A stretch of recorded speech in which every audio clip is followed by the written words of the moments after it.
യാക്കോബായ സഭയുടെ അധ്യക്ഷനായി വാഴിക്കപ്പെട്ട ബസേലിയോസ് ജോസഫ് ശ്രേഷ്ഠ കാതോലിക്ക ബാവയ്ക്ക് കേരളത്തിൽ ഊഷ്മള സ്വീകരണം നൽകി. ഞായറാഴ്ച ഉച്ചയ്ക്ക് നെടുമ്പാശ്ശേരി വിമാനത്താവളത്തിൽ സ്വകാര്യ വിമാനത്തിലെത്തിയ ബാവയെ സഭാ ഭാരവാഹികളും മെത്രാപ്പൊലീത്തമാരും ജനപ്രതിനിധികളും ചേർന്ന് സ്വീകരിച്ചു. നൂറുകണക്കിന് വാഹനങ്ങളുടെ അകമ്പടിയോടെ സഭാ ആസ്ഥാനമായ പുത്തൻകുരിശിലേക്ക് ആനയിച്ചു. സഭാ ആസ്ഥാനത്തെത്തിയ ശ്രേഷ്ഠ ബാവയെ പാത്രിയാർക്കാ പതാകയും മുദ്രാവാക്യങ്ങൾ വിളിച്ചും സ്വീകരിച്ചു. ചെണ്ടമേളവും ബാൻഡ് സെറ്റും സ്കൗട്ടും സ്വീകരണത്തിന് അകമ്പടിയായി. തുടർന്ന് കാതോലിക്ക ബാവയായിരുന്ന ബസേലിയോസ് തോമസ് പ്രഥമൻ ബാവയുടെ ഖബറിടത്തിൽ ധൂപപ്രാർത്ഥന നടത്തി. തുടർന്ന് 1 മണിക്കൂർ നീണ്ടുനിൽക്കുന്ന സുന്തോണീസോ ചടങ്ങുകൾ നടന്നു.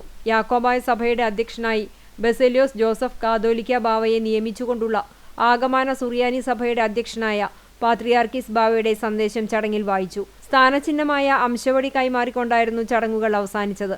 കേരളത്തിലെ ക്രൈസ്തവ സഭ മേലധ്യക്ഷന്മാർ സഭയിലെ സഹ മെത്രാപ്പൊലീത്തമാരും സുന്ത്രോണീസോ ശുശ്രൂഷയിൽ സഹകാർമ്മികരായി. തുടർന്ന് നടന്ന അനുമോദന സമ്മേളനം കേന്ദ്രമന്ത്രി ജോർജ് കുര്യൻ ഉദ്ഘാടനം ചെയ്തു.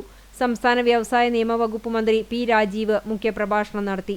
മലങ്കര റീത്ത് കത്തോലിക്ക സഭയുടെ ആർച്ച് ബിഷപ്പ് കർദിനാൾ ബസേലിയോസ് മോർ ക്ലിമീസ് കാതോലിക്ക ബാവ, major arch bishop Raphael Thattil Marthoma, CSI കൽദായ സുറിയാനി സഭ, മലബാർ സ്വതന്ത്ര സുറിയാനി സഭ, ലത്തീൻ കത്തോലിക്ക സഭ എന്നീ സഭാ മെത്രാപ്പൊലീത്തമാരും ജനപ്രതിനിധികളും സഭാ ഭാരവാഹികളും സംസാരിച്ചു.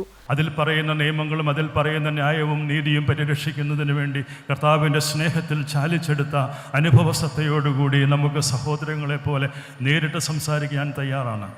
ദേവലോകത്തെ കാതോലിക്ക ബാവ, ഇന്ത്യൻ ഓർത്തഡോക്സ് ചർച്ചിൻ്റെ കാതോലിക്ക ബാവ ചർച്ചയ്ക്ക് വിളിക്കുകയാണെങ്കിൽ ഞാൻ അദ്ദേഹത്തോട് സംസാരിക്കാൻ തയ്യാറാണ്. ആരുമായിട്ടും സംസാരിക്കുവാൻ തയ്യാറാണ്. അവിടെയെല്ലാം സ്നേഹത്തിൻ്റെ ഭാഷയിൽ സംസാരിക്കാം. പക്ഷേങ്കിൽ പരിശുദ്ധ സഭയുടെ അസ്തിത്വത്തിന് കേടുവരാത്ത അത് നിലനിർത്തിക്കൊണ്ടുള്ളതായ സമാധാന സംഭാഷണങ്ങൾക്ക് മാത്രമേ സാധ്യതകളുള്ളൂ എന്ന് മുന്നമേ കൂട്ടി നമ്മൾ പറഞ്ഞു. ആയിരക്കണക്കിന് വിശ്വാസികൾ ചടങ്ങിൽ പങ്കെടുത്തു. എല്ലാവർക്കും സ്നേഹവിരുന്നുമുണ്ടായി.